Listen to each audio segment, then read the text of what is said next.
Okay, what is going on, everybody? Welcome back to the channel. And in today's video, we're going to look at some of the recent MLB news and just kind of talk about some MLB news that's been going on. We're going to talk about the Padres acquiring Sean Manaea from the Oakland Athletics, Miguel Castro for Julie Rodriguez. We're going to talk about Craig Kimbrell for AJ Pollock.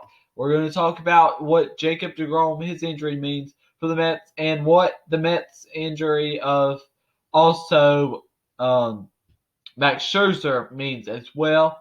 And the Guardians and Emmanuel Clase have agreed on an extension. We're going to talk all about that in today's video.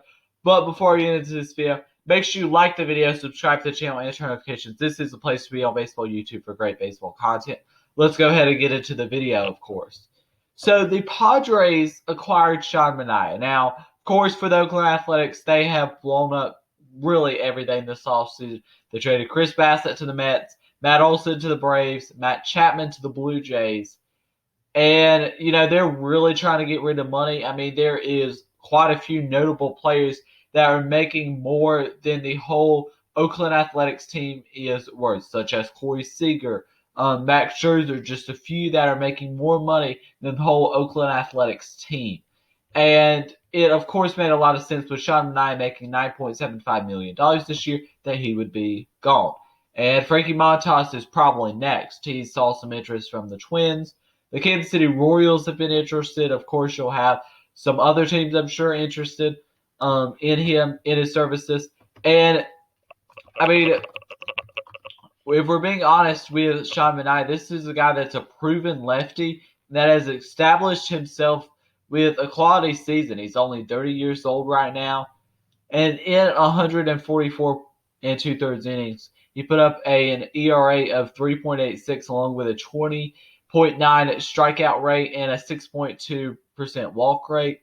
And he has continued to pitch well ever since. And in 2021, he logged another 179 innings with a 3.91 ERA, cranking his strikeout rate up to 25.7%. And for the Padres, they have a lot of starting pitching, and of course, their starting pitching looks to be one of the best rotations in baseball, with or without Sean Manaea, but Manaea only makes it better. Of course, their lineup is a big question mark, especially with Tatis being out 3 months. And Tatis being out 3 months hurts this overall team so much. Because, of course, Tatis is a top 10 player in baseball, and you lose him for 3 months. And Manaea is going to slot in as their, 3 starter. And this is a guy that, he's going to be really solid. And he probably will only get better heading to San Diego, considering that they've made Joe Musgrove to be a much better starter than he was in Pittsburgh. And, yeah, so, I mean, you're looking at a starting rotation right now of Yu Darvish, Joe Musgrove, Sean Manaea, Blake Snell, and Mike Clevenger as your starting 5 pitchers right now. I mean, that's something that you can be more than happy with. And eventually, if Fernando Tatis can come back from injury and they maybe get another impact bat, maybe get off the Eric Hosmer contract, there's been some rumors about them, the Mets, the Cubs being interested in kind of taking on that Eric Hosmer contract. Of course, Padres will have to eat some of that money as well. But, if you could get one impact bat here, I mean, Luke Voigt's an impact bat himself. But, if you could get Tatis healthy, another impact bat, and maybe a bullpen arm or two, I mean, you're looking at a really good Padres team here. I mean, this makes them a really solid team here. And, I mean, they do have a very solid team. But like I said, Tatis is going to have to get back and be committed to staying healthy because he's not been that so far. And, yeah, so let's go ahead and look at what the Oakland Athletics got back. They got their number 12 and number 26 prospect back in return, of course. And they got Adrian Martinez in this deal. Adrian Martinez will be going back to them, of course. And he was a guy that posted some decent numbers at Central Methodist. In 2021, 9 home runs, 33 RBIs, a 317 batting average. I mean, he's nothing special at all. And this is a rather just not good package for Sean Manaea. I mean, it really isn't. It's not it's not something that intrigues me at all. I mean, you didn't get one of the key, top 5, which I wasn't expecting a top 5.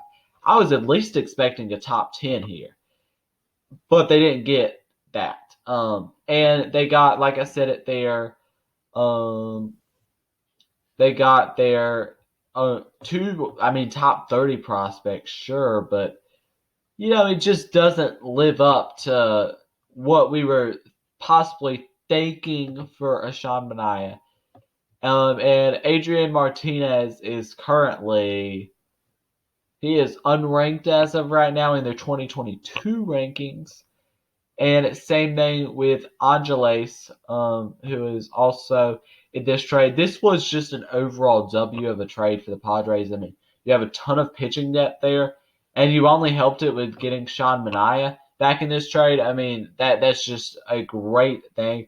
And the Padres see Aaron Holiday as a guy that's going to be pretty solid for them too. And Aaron Holiday, not the basketball player, of course.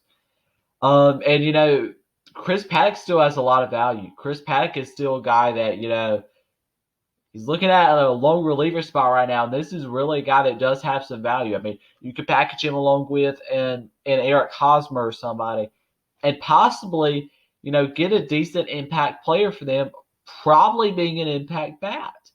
And that's what they would have got back from the Mets and somebody like Dominic Smith. I mean, they're not looking for somebody, crazy to get back, but they're looking for somebody that could be an impact guy for them.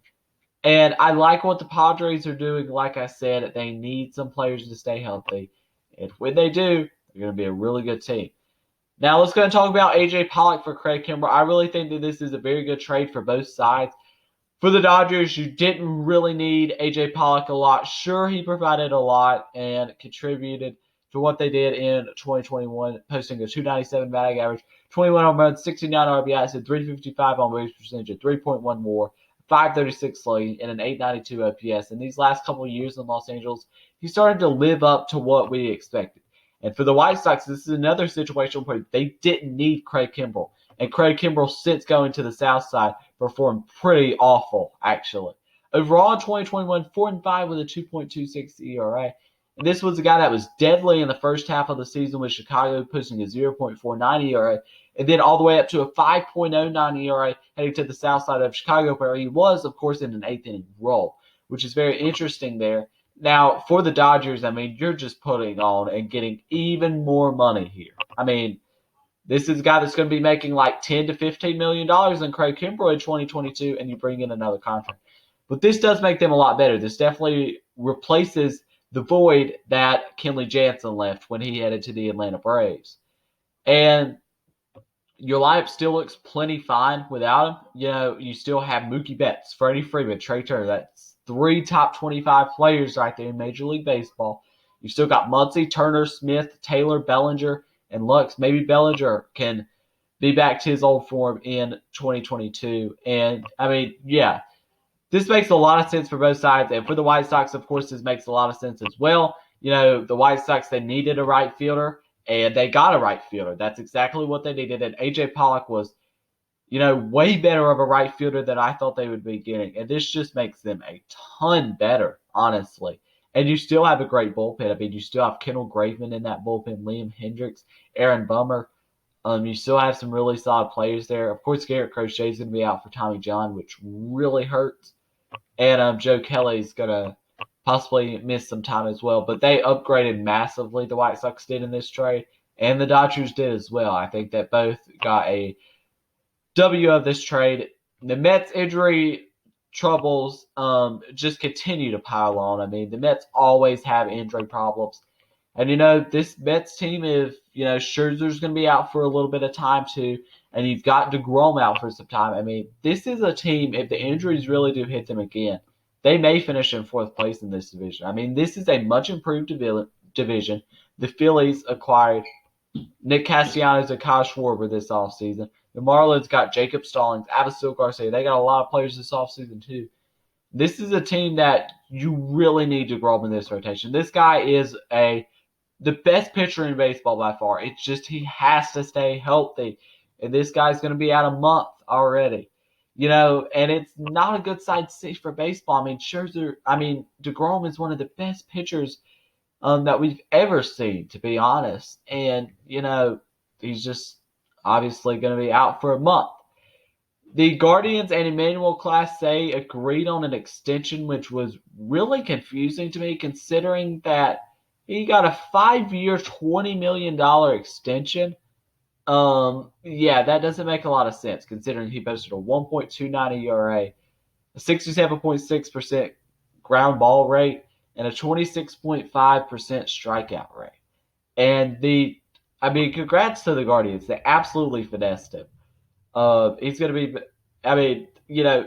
that's $4 million a season for one of the best closers in baseball. Absolutely insane. I mean, all Guardians fans now are thinking, next thing you got to do is you got to pay and give Jose Ramirez the bag, which I don't think they're too inclined on doing right now.